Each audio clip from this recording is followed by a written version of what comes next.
गर्मी में जादुई आम का घर। एक्सक्यूज मी मैडम, जरा मेरे लिए जल्दी से एक गिलास आम का जूस पैक कर दीजिए और थोड़ा जल्दी कीजिए, मुझे कहीं जाना है। उस कस्टमर की बात सुनकर जूस की दुकान का मालिक गजेंद्र सुनीता से कहता है, अरे अब खड़ी खड़ी शकल क्या देख रही है, जल्दी बना वरना तेरे धीरे धीरे काम करने के चक्कर में कहीं मेरा कस्टमर वापस न लौट जाए। अपने मालिक की ऐसी बातें सुनकर सुनीता बहुत ज्यादा डर जाती है और जल्दी जल्दी जूस बनाने लगती है और कस्टमर को जूस बनाकर दे देती है। और कस्टमर के जाने के बाद सुनीता अपने मालिक गजेंद्र से कहती है, साहब आज महीने का आखिरी दिन है तो मुझे मेरी तनख्वाह दे दीजिए। अरे तुझसे एक काम ढंग से होता नहीं है और तनख्वाह लेने के लिए सबसे पहले आ जाती है। ये ले तेरे 100 रुपए, बाकी के पैसे मैंने काट लिए हैं और अगर कल से तूने इसी तरीके से काम किया ना तो मैं तुझे नौकरी से निकाल दूंगा, समझी। गजेंद्र की ऐसी बातें सुनकर सुनीता उससे कुछ नहीं कह पाती, क्योंकि सुनीता जानती थी अगर उसने गजेंद्र से जरा भी बहस की तो वो उसे नौकरी से निकाल देगा। और इस समय सुनीता के लिए नौकरी बहुत ज्यादा जरूरी थी, इसलिए सुनीता बिना कुछ बोले वहाँ से चुपचाप अपने घर आ जाती है। लेकिन घर आते ही उसके दोनों बच्चे पिंटू और रानी उससे कहते हैं, अरे माँ आप आ गई, आपको पता है हम कब से आपका इंतजार कर रहे हैं। हाँ माँ, क्योंकि आज आपने हमें तरबूज खिलाने का वादा किया था। तो बताइए कहाँ है हमारा तरबूज। मुझे माफ कर देना मेरे बच्चों, लेकिन आज मैं तुम्हें तरबूज नहीं खिला पाऊंगी क्योंकि मेरे मालिक ने मेरे आधे पैसे काट लिए हैं। और अगर इन 100 रुपए में मैं इतना महंगा तरबूज खरीद लूंगी तो हमारे घर का खर्चा कैसे चलेगा। माँ आप हर बार हमारे साथ ऐसा ही करती हो, मुझे आपसे कोई बात नहीं करनी। इतना कहकर दोनों बच्चे गुस्सा होकर घर से बाहर चले जाते हैं और अपने बच्चों को इस तरह उदास देखकर सुनीता की आंखों में आंसू आ जाता है। तभी सुनीता की सास निर्मला उससे कहती है, बहू तू चिंता मत कर, बस भगवान पर भरोसा रख, देखना एक दिन सब कुछ ठीक हो जाए। पता नहीं माँ जी, भगवान ने हम गरीबों की जिंदगी में और क्या क्या लिखा है। काश अगर आज ये जिंदा होते तो हम लोगों को ऐसे दिन नहीं देखने पड़ते। सुनीता के पति रमेश की मौत कुछ साल पहले ही एक कार एक्सीडेंट में हो गई थी, जिसके बाद से घर की सारी जिम्मेदारी सुनीता के कंधों पर ही आ जाती है और वो अपना घर चलाने के लिए एक आम के जूस की दुकान में काम किया करती है और उन्हीं पैसों से वे अपने घर का गुजारा किया करती है। तभी एक दिन, अरे दादी माँ ये मटके का पानी भी इतना गर्म हो गया है, मुझसे तो पिया भी नहीं जा रहा। अब भला इतनी गर्मी में इतना गर्म पानी कोई कैसे पी सकता है। अरे पिंटू बेटा, बाहर बहुत तेज धूप हो रही है ना, इस वजह से मटके का पानी भी गर्म हो गया है। लेकिन तुम शाम तक इंतजार करो, देखना शाम को ये मटके का पानी अपने आप ही ठंडा हो जाएगा। अच्छा, तो अब हमें ठंडा पानी पीने के लिए भी शाम तक का इंतजार करना पड़ेगा। काश अगर आज बाबा जिंदा होते तो हमें यूँ हर चीज के लिए तरसना नहीं पड़ता। इतना कहकर दोनों बच्चे बिना पानी पिए मुंह बनाते हुए घर से बाहर निकल जाते हैं और ऐसे ही कड़ाके की गर्मी में उन लोगों के दिन बीत रहे होते हैं। तभी एक दिन जब रानी और पिंटू बाहर आंगन में खेल रहे होते हैं तो वो देखते हैं कि उनके पड़ोस वाले बच्चे घर के बाहर बैठकर तरबूज खा रहे होते हैं और उन्हें देखकर पिंटू और रानी का मन भी तरबूज खाने का करता है। इसलिए वो उन बच्चों के पास जाती है और उनसे कहती है, सुनो क्या तुम मुझे भी थोड़ा सा तरबूज खाने के लिए दे दोगी? मेरा भी बहुत मन कर रहा है तरबूज खाने का, प्लीज। अच्छा, अगर तुम्हारा इतना ही मन कर रहा है तरबूज खाने का तो तुम अपनी माँ से क्यों नहीं कहती हो, भला हम तुम्हें अपना तरबूज क्यों दें? उन बच्चों के सामने अपने दोनों बच्चों को इस तरह बेबस खड़ा देखकर सुनीता को बिल्कुल भी अच्छा नहीं लगता है। इसलिए जब वो जूस की दुकान पर काम करने के लिए जाती है और रोज की तरह ही जब वो जूस बना रही होती है, उसी समय सुनीता सोचती है, मालिक अभी यहाँ नहीं है और मैं तरबूज का जूस बना रही हूँ। ऐसा करती हूँ, एक छोटा सा तरबूज का टुकड़ा अपने बैग में डाल लेती हूँ, शायद इसे खाकर मेरे दोनों बच्चों को थोड़ी सी तसल्ली हो जाएगी। इतना सोचकर सुनीता जैसे ही छोटा सा तरबूज का टुकड़ा अपने बैग में डाल रही होती है, वैसे ही वहाँ पर गजेंद्र आ जाता है और सुनीता से कहता है, अरे मैं तो तुझे एक सीधी सादी औरत समझ रहा था, लेकिन तू तो मेरे ही पीठ पीछे मेरी ही दुकान लूटने में लगी है। नहीं नहीं मालिक, मैं तो बस अपने दोनों बच्चों के लिए थोड़ा सा तरबूज का टुकड़ा ले रही थी। वो लोग बहुत दिनों से तरबूज खाने की जिद कर रहे थे और मेरे पास इतने पैसे नहीं थे कि मैं उन्हें तरबूज खरीद कर खिला सकूं। इसलिए बस मैं। बंद करिए अपनी सफाई देना। एक तो चोरी करती है, ऊपर से मुझसे ही बहस कर रही है। निकल जा, और दोबारा तुम्हें यहाँ काम पे आने की कोई जरूरत नहीं है। इतना कहकर गजेंद्र सुनीता को काम से निकाल देता है, जिसके बाद सुनीता दूसरी जगह काम ढूंढने की बहुत कोशिश करती है, लेकिन उसे कहीं भी कोई काम नहीं मिलता, जिस वजह से सुनीता को खाली हाथ ही घर लौटना पड़ता है। लेकिन जब वो अपने घर वापस आती है तो देखती है कि उसकी सास उसके दोनों बच्चों के साथ घर की दहलीज पर बैठी हुई है। ये देखकर सुनीता अपनी सास से कहती है, माँ जी, आप और बच्चे इस तरह बाहर धूप में क्यों बैठे हुए हैं? क्या बात है माँ जी? अब क्या बताऊं बहू, उस दुष्ट मकान मालिक ने हम लोगों को घर से बाहर निकाल दिया। बोल रहा था अगर घर का किराया नहीं दोगे तो घर के अंदर घुसने नहीं देंगे। मुझे माफ कर दीजिए माँ जी, मैं आप लोगों के लिए कुछ भी नहीं कर पा रही हूँ। बहू, इसमें तेरी कोई गलती नहीं है, ये तो बस हमारी किस्मत है जो भगवान ने लिखी है। और इस तरह सुनीता अपने पूरे परिवार को लेकर कड़ी धूप में इधर से उधर भटकने लगती है। और कुछ दूर चलने के बाद सुनीता अपने परिवार को लेकर एक खाली मैदान में लगे एक बड़े से पेड़ के नीचे जाकर बैठ जाती है। तभी रानी कहती है, माँ, मुझे बहुत तेज भूख लगी है, कुछ खाने के लिए ला दीजिए ना माँ। हाँ माँ, मुझे भी बहुत तेज भूख लगी है। बच्चों, तुम लोग यहीं दादी के साथ बैठो, मैं अभी कुछ खाने का इंतजाम करके आती हूँ। इतना बोलकर सुनीता जब जंगल की ओर बढ़ती है तो उसे कुछ दूर चलने के बाद रास्ते में एक थैले में आम भरा हुआ दिखाई देता है, जिसे देखकर सुनीता कहती है, अरे ये यहाँ पर सुनसान रास्ते में ये आम से भरा हुआ थैला किसका है? यहाँ तो कोई भी दिखाई नहीं दे रहा। लगता है किसी व्यापारी का गिर गया होगा। और वैसे भी इस गर्मी के सीजन में मेरे बच्चे ने आम नहीं खाई है और वो आम खाने की बहुत जिद भी कर रहे थे। चलो इस आम को ले जाकर मैं अपने बच्चों को दे देती हूँ, वो लोग बहुत ज्यादा खुश हो जाएंगे। ये सोचकर सुनीता उस आम को उठा लेती है और उसको लेकर वापस जा रही होती है।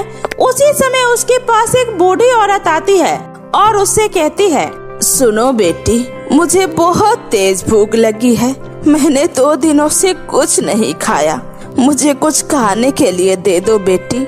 अम्मा, ये लीजिए, ये आम आप रख लीजिए, आपको इस समय इसकी ज्यादा जरूरत है, लीजिए अम्मा। इतना बोलकर सुनीता आम का वो थैला जैसे ही उस बूढ़ी औरत को देती है, वैसे ही वो बूढ़ी औरत एक परी में बदल जाती है और कहती है, सुनीता, तुम एक बहुत ही अच्छी इंसान हो, तुम्हें अपनी तकलीफों से ज्यादा दूसरों की तकलीफों की परवाह होती है। और आजकल के जमाने में इस तरह के लोग बहुत ज्यादा मुश्किल से मिलते हैं, इसलिए तुम्हारी इस अच्छाई को देखते हुए मैं तुम्हें कुछ देना चाहती हूँ। ये लो, आज से ये जादुई आम का घर तुम्हारा हुआ और तुम इस जादुई आम के घर से जो भी कुछ मांगोगी, ये जादुई आम का घर तुम्हारी सारी इच्छाओं को पूरा करेगा। क्या आप सच कह रहे हैं परी जी? आपका बहुत बहुत शुक्रिया परी जी। आप नहीं जानते, आपने हमें ये आम का घर देकर हम पर बहुत बड़ा एहसान किया है। हम आपका ये एहसान कभी नहीं भूल पाएंगे। इतना सुनकर वो परी वहाँ से गायब हो जाती है और फिर सुनीता फटाफट से अपने पूरे परिवार को लेकर उस जादुई आम के घर के अंदर चली जाती है और वो देखती है कि उस जादुई आम के घर के अंदर उसकी जरूरतों की सारी चीजें पहले से ही मौजूद होती है। ये देखकर उसके दोनों बच्चे बहुत ज्यादा खुश होते हैं और कहते हैं, अरे वाह माँ, ये आम का घर तो बहुत ज्यादा सुंदर है और कितना ठंडा भी है और इस घर के अंदर तो फ्रिज भी है। अब तो मैं जितना मन चाहे उतना ठंडा पानी पी सकती हूँ और ठंडा ठंडा आम भी खा सकती हूँ। हाँ माँ, मुझे भी ठंडा ठंडा आम का जूस पीना है। ठीक है बच्चों, मैं अभी तुम सबके लिए आम का ठंडा ठंडा जूस बनाती हूँ। इतना बोलकर सुनीता अपने परिवार के लिए आम का ठंडा ठंडा जूस बनाती है, जिसके बाद उसका पूरा परिवार मिलकर जादुई आम के जूस का मजा लेते हैं और अब उन लोगों की जिंदगी में किसी भी तरह की कोई तकलीफ नहीं होती है और जादुई आम के घर की मदद से सुनीता अपने परिवार के साथ साथ हंसी खुशी अपना जीवन बिताने लगती है। नदी का जादुई लाल लिपस्टिक और लहंगा। प्रिया और शिवानी नाम की दो बहनें रहती थी। दोनों ही बहुत छोटी थी। एक रात उसके पिता मजदूरी करके घर लौट रहे थे, तभी अचानक एक कार की चपेट में आ जाते हैं और वहीं पर उनकी मृत्यु हो जाती है। उसके बाद प्रिया की मां सुनीता किसी तरह अपने आप को संभालती है और खुद भूखे रहकर अपनी दोनों बेटियों के लिए दिन रात मेहनत करके सिलाई का काम करना शुरू कर देती है। सिलाई करके भी सुनीता अपना और अपनी बेटियों का परवरिश अच्छे से नहीं कर पा रही थी। वह खुद भूखे रहकर अपनी दोनों बेटियों का किसी तरह से पालन पोषण करती थी। सुनीता को भूखे रह रहकर काम करने की वजह से एक दिन उसकी तबीयत खराब हो जाती है और उसकी भी मृत्यु हो जाती है। तभी शिवानी अपनी बड़ी बहन प्रिया से कहती है, दीदी माँ कुछ बोल क्यों नहीं रही है? दीदी माँ हमारे साथ कोई खेल खेल रही है क्या? बताओ ना दीदी, माँ को क्या हुआ है? माँ माँ प्लीज माँ उठो ना माँ, अब बोल क्यों नहीं रहे हो? शिवानी माँ अब हमसे कभी बात नहीं करेगी क्योंकि वो हम दोनों को इस दुनिया से हमेशा हमेशा के लिए छोड़कर जा चुकी है और अब हम दोनों बहनें अनाथ हो गए हैं। अब हमारा इस दुनिया में कोई नहीं है मेरी बहन। ऐसा बोलकर दोनों बहनें फूट फूट कर रोने लगती है। ऐसे ही कुछ दिन बीत जाते हैं और प्रिया हिम्मत करके अपने आप को संभालती है और वह अपना और अपनी बहन का पेट पालने के लिए अपनी माँ की तरह ही सिलाई करने लगती है। ऐसे ही दिन बीत रहे थे, तभी एक दिन शिवानी अपनी बड़ी बहन प्रिया से कहती है, दीदी कब तक आप ऐसे ही काम करती रहोगी? चलो उठो, अब चलकर खाना खा लो। दीदी बहुत रात हो चुकी है, बाकी का काम आप कल कर लेना। नहीं शिवानी, तुम खाना खाकर सो जाओ, मुझे तो अभी एक सूट और सिलना बाकी है। अगर मैं मेहनत करके सिलाई नहीं करूँगी तो हमारा पेट कैसे भरेगा? पेट भरने के लिए मेहनत तो करनी पड़ेगी ना। ठीक है दीदी, अब मैं भी आपके साथ कपड़े सिलने में आपकी मदद क्या करूँगी। और फिर दोनों बहनें मिलजुल कर काम करने लगती है। ऐसे ही समय बीत रहा था। दोनों बहनें अब बड़ी हो चुकी थी। तभी एक दिन पड़ोस में रहने वाली बिमला काकी प्रिया के घर आती है और प्रिया से कहती है, अरे ओ प्रिया, प्रिया कहाँ है? अंदर आ जाओ काकी, मैं अभी प्रिया दीदी को बुला कर लाती हूँ। तभी बिमला काकी घर के अंदर आती है और प्रिया से कहती है, अरे ओ प्रिया बेटी, मेरी बेटी नेहा का लहंगा सिल गया है क्या? हाँ हाँ काकी, लहंगा सिल गया है। आखिर मैं भला अपनी सहेली नेहा की शादी को कैसे भूल सकती हूँ? ये लो काकी, ये रहा नेहा की शादी का लहंगा। अच्छा ठीक है, और हाँ सुनो, नेहा ने तुम दोनों बहनों को भी शादी में बुलाया है, तो तुम दोनों बहनें भी आ जाना। ठीक है काकी, हम दोनों बहनें बारात आने से पहले ही पहुंच जाएंगे। वो सब तो ठीक है, लेकिन तुम दोनों जरा ढंग के कपड़े पहन कर आना। एक तो तुम्हारी काली सी शक्ल है, ऊपर से तुम्हारे ये घिसे पीटे मैले कपड़े। अरे मैं तुम्हारे भले के लिए ही कह रही हूँ, हो सकता है इसी बहाने शादी में आए हुए कोई लड़के वाले को तुम पसंद आ जाओ, वरना इस गरीबी और काले रंग की वजह से तुम्हारी शादी तो होने से रही। एक तो तुम दोनों अनाथ हो, ऊपर से काला रंग रूप। मुझे तो तुम दोनों बहनों पर बहुत तरस आता है, पर क्या करूं? अच्छा ठीक है, अब मैं चलती हूँ, मुझे घर पर बहुत काम है। बिमला काकी की कड़वी बातें सुनकर प्रिया की आंखों में आंसू आ जाता है। तभी शिवानी बोलती है, अरे मेरी प्यारी दीदी, आप इन लोगों की बातों पर ध्यान मत दो, इनका तो काम है बोलना, इनकी बातों को अपने दिल से मत लगाओ। आप देखना, बहुत ही जल्द आपके ख्वाबों का शहजादा आपको मिल जाएगा। और यह रंग रूप से कुछ नहीं होता, इंसान को तो दिल से सुंदर होना चाहिए, और आप दिल के बहुत ही सुंदर हो। शादी वाले दिन दोनों बहनें साफ सुथरे कपड़े पहनकर बारात आने से पहले ही नेहा के घर पहुंच जाती है। तभी दोनों बहनों को देखकर नेहा की दादी बोलती है, हे भगवान, ये कैसा घिसा पीटा सूट पहनकर आई हो तुम दोनों बहनें? अरे, अपनी खास सहेली की शादी में इतना फीका और बेरंग कपड़े पहनकर आई हो। आज हमारी इकलौती पोती की शादी है, कोई मातम नहीं है जो इतना घिसा पीटा मटमैला सा सूट पहनकर आ गई हो। क्यों रे मनुष्य लड़कियों, तुम दोनों अनाथ बहनें अपनी यह काली कलूटी सी शकल लेकर शादी में आ गई। तुम दोनों को देखकर बारात वाले भला क्या सोचेंगे? मेरी बेटी के घर बसने से पहले ही तुम दोनों उसका घर उजाड़ने की सोच रही हो। खुद तो तुम दोनों बहनों को कोई लड़का पूछ नहीं रहा और आ गई मुंह उठाकर दूसरी की शादी को बर्बाद करने के लिए। अरे हाँ बहन, कुछ समझाओ इन दोनों अनाथ बहनों को। मुझे तो इन दोनों को देखकर बहुत तरस आता है। मैंने तो इसे लाख दफा समझाया है कि मेरे भाई अमरनाथ से शादी कर ले। माना कि वो 2 बच्चों का बाप है, लेकिन पहली बीवी तो मर चुकी है ना। अब इन दोनों बहनों को तो कोई राजकुमार मिलेगा नहीं। फिर भी न जाने इन दोनों बहनों को किस बात का घमंड है जो मानने के लिए बिल्कुल भी तैयार नहीं है। आंटी, अब बस बहुत हुआ, बस कीजिए आप लोग। आप लोगों का हम दोनों बहनों पर उल्टा सीधा बोलने का कोई हक नहीं है। लो जी, सुन लो इनकी बातें। भलाई का तो जमाना ही नहीं रहा। अच्छी बातें तो मिर्ची की तरह लगती है, शकल काली कलूटी सी है, तब तो इतनी अकड़ है। भगवान ने थोड़ा रंग रूप अच्छा दिया होता तो पता नहीं क्या करते ये दोनों बहनें। यह सब सुनकर प्रिया की आंखों में आंसू आ जाता है और वह रोते हुए वहाँ से नदी के किनारे आ जाती है। नदी किनारे आकर प्रिया बोलती है, अब बस बहुत हुआ। माना कि मैं गरीब हूँ, अनाथ हूँ, बदसूरत हूँ, लेकिन इन सब में मेरी क्या गलती है? अब तो गांव वाले भी ताना मार मार कर मेरा जीना दुश्वार कर दिए हैं। मैं अब और बर्दाश्त नहीं कर सकती। मेरा इस दुनिया में जीने का कोई हक नहीं है। यह बोलकर प्रिया नदी में कूदने के लिए जैसे ही अपना पैर नदी में बढ़ाती है, नदी के अंदर अपने आप एक रास्ता बन जाता है और प्रिया सोचती है, अरे ये क्या, ये नदी के अंदर अचानक से रास्ता कैसे बन गया? तभी प्रिया को एक आवाज सुनाई पड़ती है, प्रिया बेटी, तुम इस रास्ते से नदी के बीचों बीच आ जाओ, डरो मत, आओ प्रिया।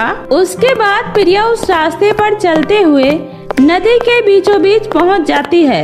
तभी उस नदी में से फिर से आवाज आती है, डरो मत प्रिया, मैं एक जादुई नदी हूँ। मैं कब से सच्चे और अच्छे दिल के लोगों की मदद करना चाह रही थी, लेकिन आज तक यहाँ कोई भी सच्चा इंसान नहीं आया। तुम पहली ऐसी इंसान हो जो मेरे पास आई हो। मुझे तुम सच्ची और नेक दिल लगती हो, लेकिन तुम यह बताओ, तुम इस नदी में कूदकर अपना जान क्यों देने जा रही थी? जान ना दो तो और क्या करूं जादुई नदी जी। माँ पिताजी की मृत्यु के बाद मैं और मेरी बहनें अनाथ हो गए हैं और तो और मेरे इस काले रंग की वजह से मैं जहाँ कहीं भी जाती हूँ लोग मुझे खूब ताने देते हैं।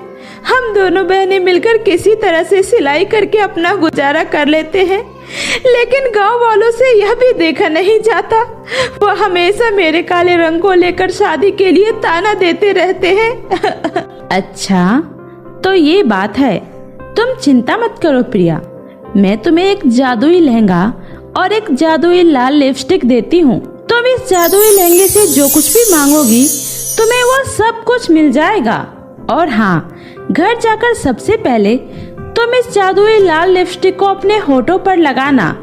इस लाल लिपस्टिक को लगाते ही तुम्हारा यह काला सा रंग दूध जैसा सफेद हो जाएगा। यह सुनकर प्रिया खुशी खुशी जादुई नदी से जादुई लहंगा और लिपस्टिक लेकर घर आ जाती है। तभी प्रिया की बहन शिवानी प्रिया से बोलती है, दीदी आप शादी में मुझे अकेला छोड़कर अचानक से कहाँ चली गई थी? दीदी मुझे आपकी बहुत फिक्र हो रही थी। मुझे पता है दीदी, आपको उन लोगों की बातों का बहुत बुरा लग रहा था ना? दीदी मुझे भी उन लोगों की बातों का बहुत बुरा लग रहा था। मुझे तो ऐसा लग रहा था कि 2 चाटे मारकर आ जाऊं उनके मुंह पर।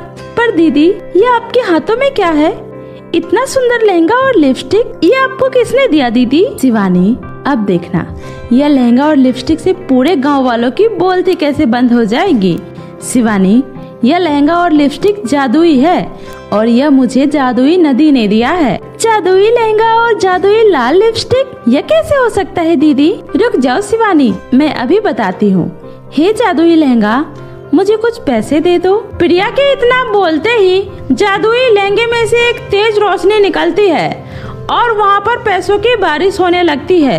देखते ही देखते वहाँ पर पैसों की ढेर लग जाती है। अरे वाह दीदी, ये तो सच में जादुई लहंगा है। दीदी, इस लिपस्टिक में कौन सा जादू है? रुको शिवानी, इस लिपस्टिक की जादू भी मैं तुम्हें अभी दिखाती हूँ। इतना बोलकर प्रिया उस जादुई लाल लिपस्टिक को अपने होठों पर लगा लेती है। लिपस्टिक को लगाते ही प्रिया बहुत ही सुंदर लड़की में बदल जाती है। तभी शिवानी अपनी बड़ी बहन प्रिया से बोलती है, अरे वाह दीदी, आप तो बिल्कुल राजकुमारी जैसी लग रही हो। आप देखना हमारी प्यारी सी बहन को कैसे राजकुमार जैसा लड़का मिलता है। शिवानी, इस जादुई लहंगा और जादुई लाल लिपस्टिक की वजह से हमें भी इन गांव और समाज में सर उठाकर जीने का हक मिल गया। अब हमें किसी के सामने हाथ फैलाने की जरूरत नहीं है मेरी बहन। उसके बाद दोनों बहनें उस जादुई लहंगे की मदद से रहने के लिए एक सुंदर सा घर मांगती हैं और फिर खाने पीने और जरूरत की सारी सामान भी मांगती है। अब दोनों बहनों के पास किसी भी चीज की कोई कमी नहीं होती है। उनके पास अब बहुत सारा धन भी था और सुंदरता भी। अब वे दोनों बहनें अपने साथ साथ गांव के गरीब और असहाय लोगों की मदद भी करती है। फिर कुछ दिनों के बाद प्रिया के लिए एक बहुत ही बड़े घर से रिश्ता आता है और प्रिया की शादी पक्की हो जाती है। इतनी खुशियाँ देखकर प्रिया की आंखों में आंसू आ जाता है। तभी शिवानी अपनी बहन प्रिया से बोलती है, दीदी आप रो क्यों रही हो? आज तो बहुत ही खुशी वाला दिन है ना। आज आपकी शादी है और आप ससुराल चली जाओगी, अपने पति के साथ हंसी खुशी अपना जीवन बिताओगी। शिवानी, मैं तुम्हारे बगैर ससुराल में अपना जीवन कैसे बिताऊंगी? मुझे तुम्हारी बहुत याद आएगी शिवानी। अरे दीदी, आप मेरी चिंता क्यों कर रही हो? जादुई लहंगे की वजह से अब किसी भी चीज की कोई कमी नहीं है मुझे, और अब सब कुछ पहले से बहुत ही अच्छा हो चुका है। और आप मेरी चिंता बिल्कुल भी मत करो, आप खुशी खुशी अपना ससुराल जाओ। शिवानी जादुई लहंगे से ढेर सारे पैसे मांगकर अपने पूरे घर को अच्छे से सजाती है। अब गांव वाले दोनों बहनों के रंग रूप को बदला देखकर हैरान थे कि अचानक ये दोनों बहनें इतना अमीर कैसे हो गई। शादी वाले दिन दोनों बहनें खूब बन ठन कर तैयार हो जाती है। दोनों बहनें बहुत सुंदर लग रही थी। शिवानी को देखकर प्रिया कहती है, अरे वाह, इस गुलाबी लहंगे में तो मेरी बहन बिल्कुल परी की जैसी लग रही है। दीदी, आप भी बहुत प्यारी लग रही हो। और बहुत ही धूमधाम से प्रिया की शादी हो जाती है। वहीं शादी में आए हुए लड़के के एक दोस्त को शिवानी बहुत ही पसंद आ जाती है और फिर कुछ ही दिनों बाद शिवानी की भी शादी हो जाती है। और फिर इसी तरह दोनों बहनों की जिंदगी बदल जाती है और दोनों बहनें अपने ससुराल में हंसी खुशी अपने पति के साथ रहने लगती है। बाढ़ में गरीबों का नाव में घर। एक समय की बात है, बेलापुर गांव नदी के एकदम किनारे पर था, जिसकी वजह से वहां हर साल बाढ़ जैसी समस्याएं पैदा हो जाती है। वहां हर साल गांव के लोगों को बाढ़ की वजह से कई समस्याओं का सामना करना पड़ता था, क्योंकि बाढ़ आने की वजह से पूरे गांव में पानी भर जाता था और गांव वालों के कच्चे घर बाढ़ के पानी में पूरी तरह से डूब जाते थे, जिसकी वजह से गांव वाले पूरी तरह से बेघर हो जाते थे। और इस बात को लेकर गांव वाले हमेशा परेशान रहा करते थे। हे भगवान, हमारे गांव में हर साल इसी तरह से बाढ़ आती है और हम लोगों का पूरा घर पानी में डूब जाता है। भला हम ऐसे कब तक अपनी जिंदगी गुजार पाएंगे? पता नहीं कब हमें इन सब से छुटकारा मिलेगा। उस गांव में हर कोई गरीब था और सभी के कच्चे मकान थे, सिवाय मनमोहन के। मनमोहन एक घमंडी किस्म का व्यापारी था। उसके पास बहुत सारा पैसा था और पूरे गांव में उसी का 2 मंजिले का पक्का मकान था, जिसमें वो आराम से रहा करता था। उसकी जिंदगी में किसी तरह की कोई कमी नहीं थी, इसलिए वो अपनी जिंदगी में बहुत खुश था।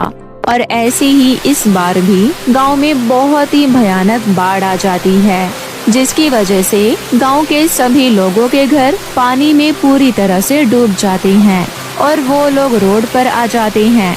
उसी समय गांव का एक आदमी महेश कहता है, सुनो सब लोग, हम लोगों का घर पूरी तरह से पानी में डूब चुका है, इसलिए अब हम वहाँ नहीं रह सकते।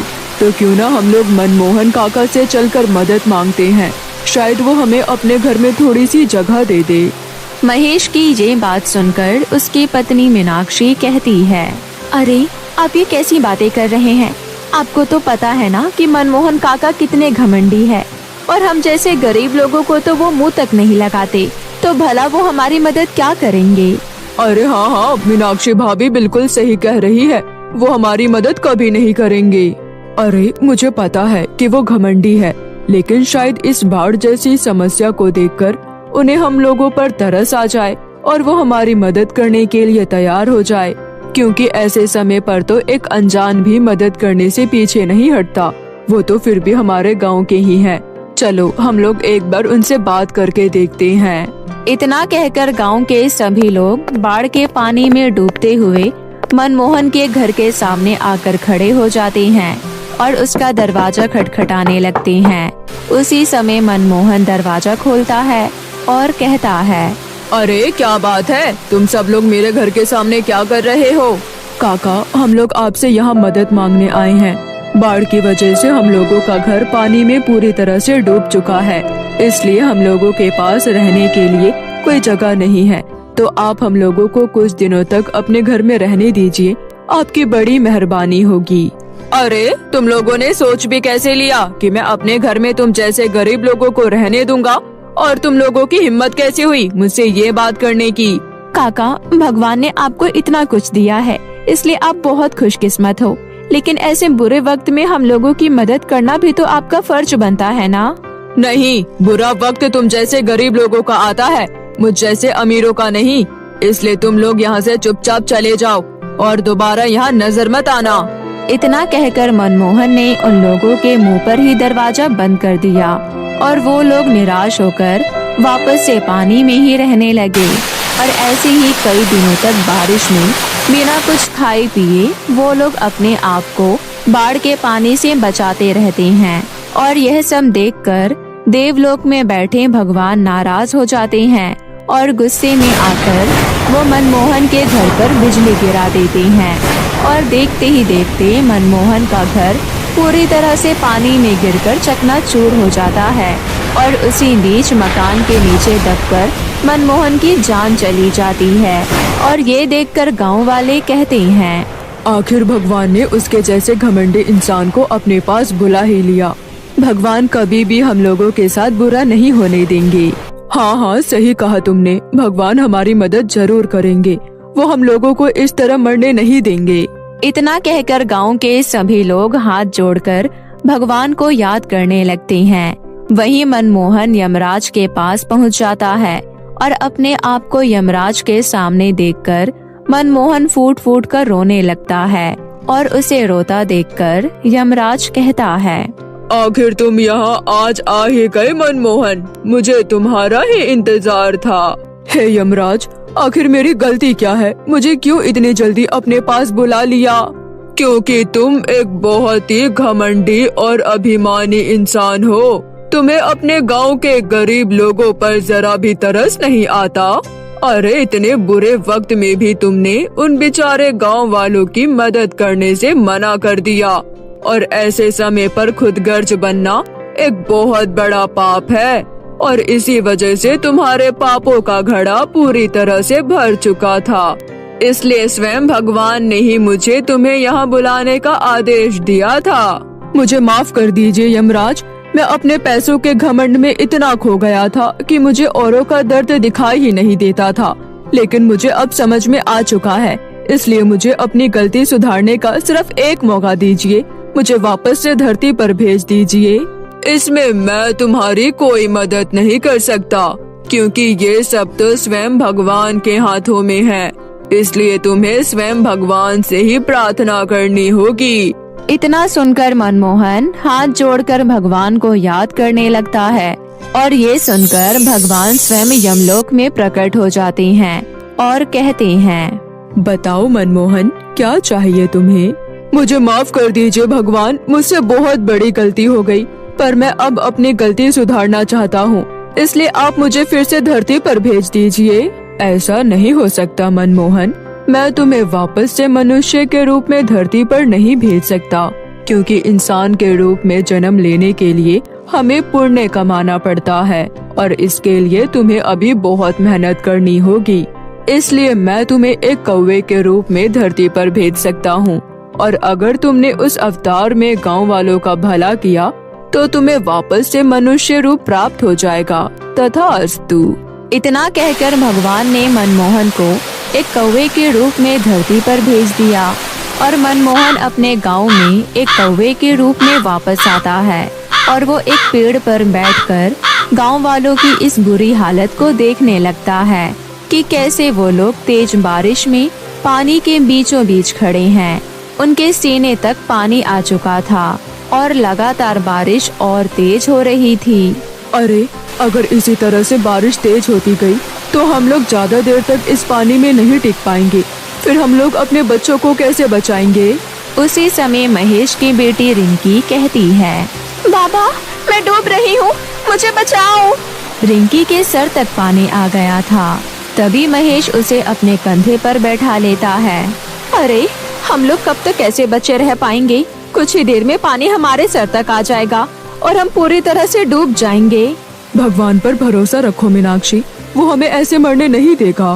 पेड़ पर बैठा मनमोहन ये सब देख रहा होता है और ये सब देखकर उसे अपनी गलती पर बहुत पछतावा होता है।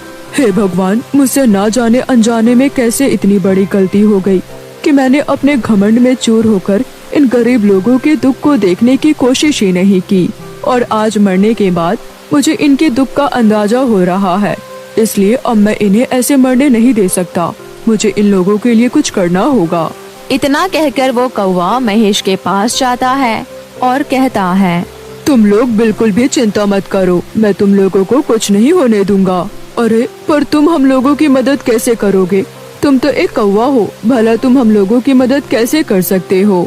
उसकी चिंता तुम लोग मत करो, तुम बस मुझ पर भरोसा रखो। इतना कहकर वो कौवा इधर उधर घूमने लगता है।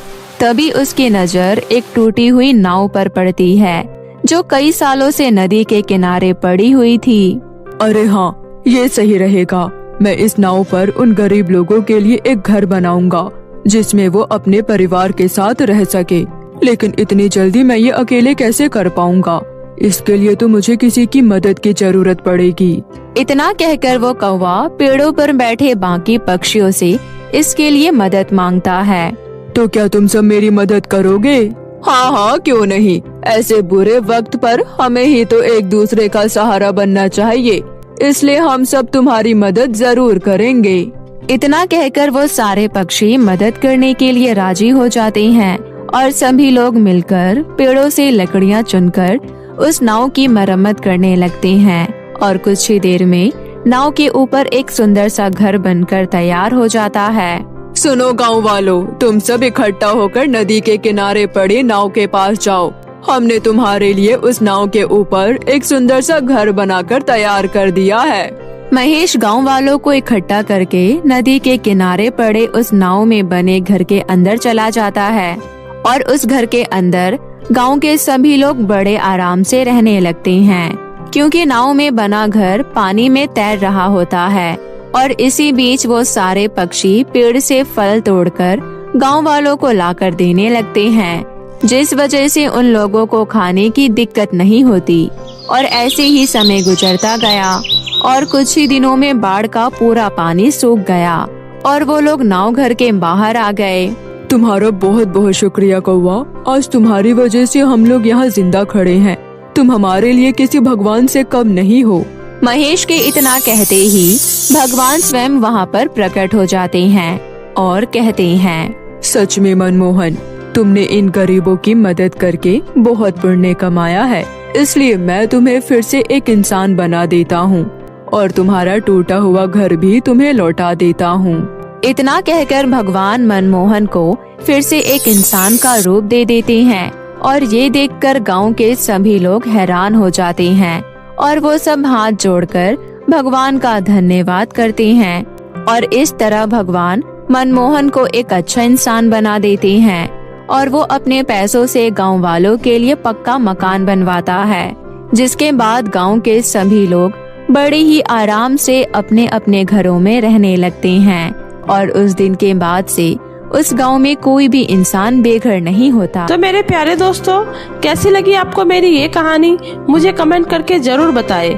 कहानी अच्छी लगी हो तो इसे अपने दोस्तों के साथ भी शेयर करें। और हाँ दोस्तों, अगर आपने अब तक मेरे चैनल जादुई टीवी को सब्सक्राइब नहीं किया है तो जल्दी से नीचे लाल बटन दबाकर अभी सब्सक्राइब कर ले। तो मिलती हूँ ऐसे ही फिर किसी नई मजेदार जादुई कहानी के साथ। तब तक अपना ध्यान रखें। बाय बाय दोस्तों।